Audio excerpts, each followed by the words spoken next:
জান্নাতের দরজা খোলা হয়ে গেছে, আসো। চারজন নারীকে ডাকবে, তোমাদের কোনো হিসাব নাই, তোমাদের কোনো কিতাব নাই, তোমাদের কোনো পেরেশানি নাই। জান্নাতের 8টা দরওয়াজা, সব দরজা দিয়া ডাকবে, আসো।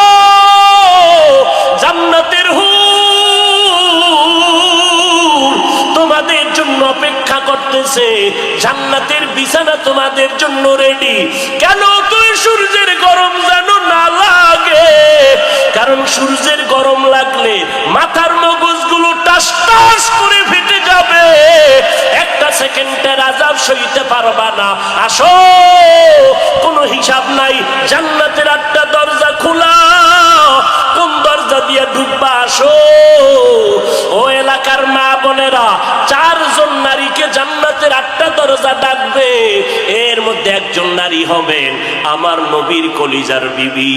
2জন স্বামী বিদায়ের পরে বিধবা 40 বছরের নারী খাদিজা রাদিয়াল্লাহু তাআলা আনহা।